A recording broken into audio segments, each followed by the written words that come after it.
pass. I have to ask, what laws are you talking about? Can you be specific? I'm sorry, I'm very nervous, but this is what you do. So, get this. Charlie Kirk was in the middle of a heated debate with a college student. And when she ran out of words, guess what she did? She flashed him. Yup, for real. This wasn't just a political argument. It turned into an oops moment. But the thing is, why would she do that in front of cameras and so many people? Perhaps she had a big plot behind that, so let's find out. Do you feel proud of yourself for debating college kids who are unprepared to speak in front of an audience like yourself? Hold on. You're 30 years old. We can agree you're 30 years old, right? Do you think that's a little bit silly? Are you a voter? Now, this is a bold opening right there. You can actually see how nervous she is right in the beginning. First of all, calling out someone's age in a debate is weird. No? Does being 30 mean you can't engage with younger voters? Politics don't come with an age limit. Voters are voters, whether you're 18 or 80. I vote and you vote, so I'm talking to voters of this country that will determine the future of Western civilization. That's what I'm doing here today. Yeah? Wait, hold on. How is it any different than a professor talking to you? Than a professor talking to you? Who are you? Well, important enough for you to come up to a microphone. Wow, that clapback totally won the argument. Also, that professor comparison, I mean, girl, you're okay with someone lecturing you but not debating you? Is it making sense to y'all? Actually, when I first saw this ad, I thought it was like an improv comedy thing. It looked so ridiculous that I didn't even think it was real. Well, no, you could see. Look how popular Trump is on your campus. How does that make you feel? That's not comedy. Isn't it absurd? Starting with, the ad looked like a joke is a weak point. What's the point of that? Then throwing in Trump's popularity without tying it to the debate?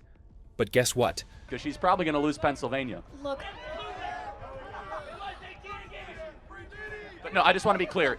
Is there something wrong with talking to voters? No, there's nothing wrong with talking Well, that's to what we're voters. doing here today. It's an open mic. I think that you push a dangerous agenda. Such as? Charlie flipped it perfectly. What's dangerous about talking to voters? Exactly. If democracy is about dialogue, how is this a threat? Your stance on abortion rights, for example. Here we go. Okay, so Let me ask a question. What is your name? Jean. Jean. And what is your understanding of the current Republican Party's stance on federal intervention in abortion? So, Jean is her name. She brought up the abortion stance, but didn't come prepared, and Vivek wasted no time schooling her on the actual stance. Now that's the kind of logic we all need. But this isn't it. We've got more of Vivek's arguments, so let's keep watching. To travel campuses across this country to talk to the next generation, we need more conversation. Now, where's the disagreement, though, on content? Because you could criticize style or why you're talking to people or dunk on someone personally, but where do you actually disagree with the substance? With the way that you edit content and specifically frame it so that people look bad talking to you. Jean literally tripped over her own words. And Vivek nailed it, as we all expected. And that awkward silence at the end, that speaks louder than any word she has said so far.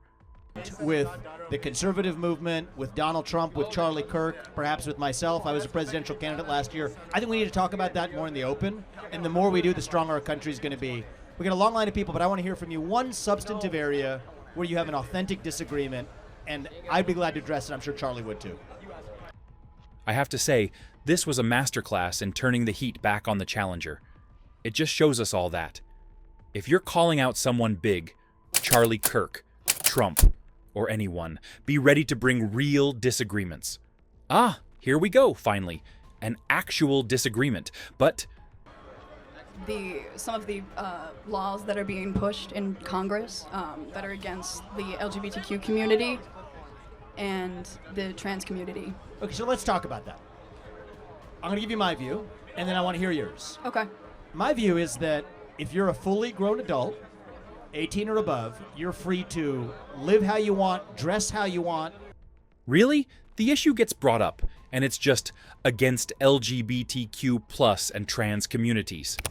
And I'm pretty sure Vivek will respond well to it. You want to see? If you're over the age of 18. I agree. But you are not free to indoctrinate children in schools who are not yet of the age of consent. You are not free, just as you're a 17-year-old or a 15-year-old can't get a tattoo on their own, I don't think that you should be able to go or until the age of 18. This is where things get really spicy. Vivek's words here are all about adult freedoms versus protecting kids, which is making Jean even more nervous. Men are free to claim to be women and swim in swimming pools. You're not free to claim trophies in a women's sports competition. You're not free to enter a women's locker room. You're not free to change a language, and you're not free to actually indoctrinate our children who are under the age of 5 in schools.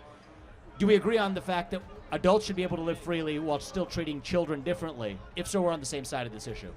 At the end of the day, it all comes down to finding a balance, but without diving into actual policies or examples.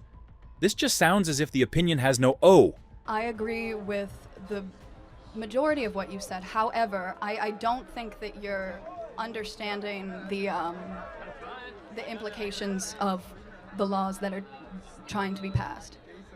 Look, we got a head start in the conversation. We got a long line behind you, but my only ask is forget the personal attacks or the stylistic attacks. Do you see what's happening now?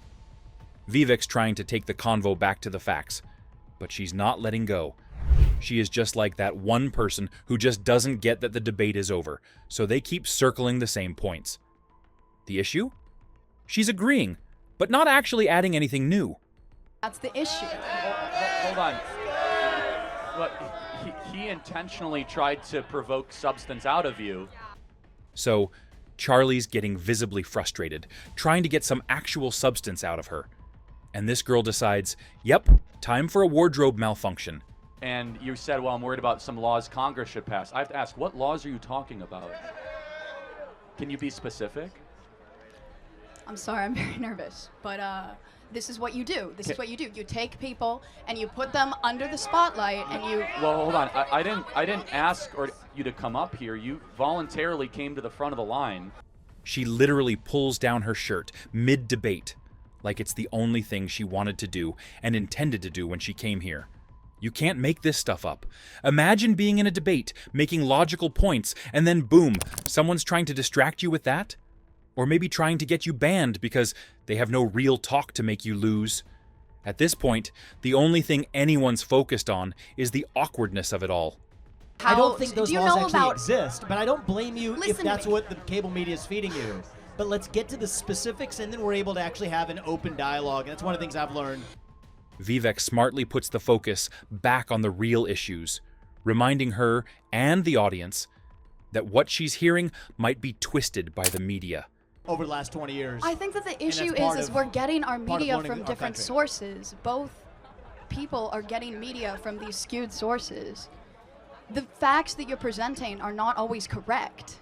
And that's why we're here with no TV screens between us. So people who have policy-based substantive disagreements, we invite those. I think that's how we're going to get our country back. And when he wraps it up by shutting down the emotional talk to get right to the core of the matter. That's where it all stops.